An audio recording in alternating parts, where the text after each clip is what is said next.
If you remember in school, if you had to write an assignment, a composition, and you started the sentence with "and," teacher wouldn't accept it. Because "and" cannot be the beginning of a sentence, cannot be the beginning of a paragraph. Yes, it comes as a sequence. Yet, in the Torah this week, we find exactly that. When Yitzchak was blessing his son Yaakov, he starts with an "and." And. Why is that? And we know that in Torah everything is very precise. But before I go in and delve into it, let us first say thank you to Hashem. And that's an "and." We thanked you yesterday and we thank you today, and we're going to always thank you. So chapter 100. Mizmor l'soid oril Adonai kol haaretz. Idu es Adonai b'simcha boi lefanav birnona du k'Adonai Elohim. Hu asanu v'lo enach l'ama v'tzoy marisoi. Boi yishoru b'soid ha'chatzoroi v'sila hoid ole b'ach Shemoi. Ki toiv Adonai le'lom chazdoi v'yador v'odor emunasoi. Friends, as you see, I'm definitely not in my usual setting. I do not have a pushka over here. Please take a coin, throw into the pushka. Put one for me too. Thank you so much. And what am I talking about? When Yaakov finally got the blessings from Yitzchak, with the intervention of his pious mother, Rivka, Yitzchak starts the following in Hebrew. V'yiten lecha Elokim.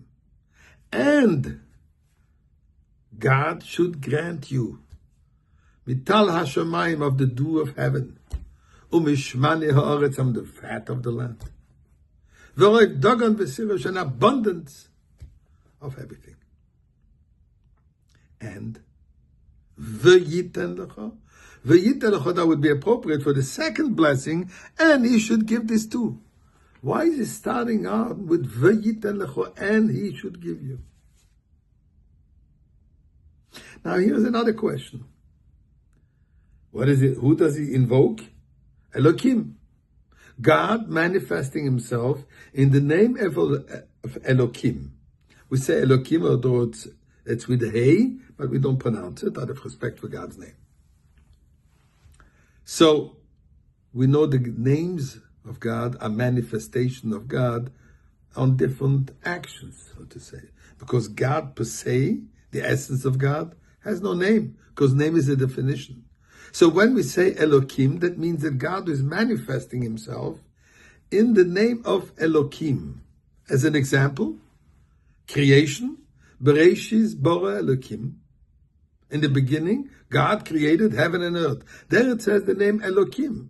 And one would wonder, the name Elokim represents severity, judgment, gevura, in the terms of Kabbalah. Gevura, severity. The name of compassion is Hashem. The word, the letters Yud, and then the letter Hey, and the letter Vav, and the letter Hey. Again, we don't pronounce the word. We say Hashem, or Ado, Nai. That's the name of compassion. Wouldn't it be more appropriate for Yitzchak to say, V'yita lecha Hashem, God of compassion should give you the blessing? Why are we talking the God of severity should be blessing? Elokim also represents finite, limited. In fact, Kabbalah teaches us in Gematria, the numerical value of Elokim is 86, which is the identical numerical value as nature, Hateva, to tell us that Elokim represents God confined, I should say, or more limited, places himself in the structure of nature, the finite structure. So what kind of blessings are we giving him? A limited blessing? Or are we giving him an abundance? Infinite. Yud Kei Vav Kei. The name of God of Yud Kei Vav Kei represents above time, past and present, and future, all in one word. In other words, above limitations. So why is Yitzchak giving him this kind of a blessing? So here is what the Rebbe explains, and in one word, I will try to put it in. The letter Vav starts designed with the Yud on top and it goes down, representing that really it starts from the Yud. Yud, which represents the letter of Yud Kei Vav Kei. Yud, which represents the infinite, the tiny, one little dot. From this little dot, there is the flow down.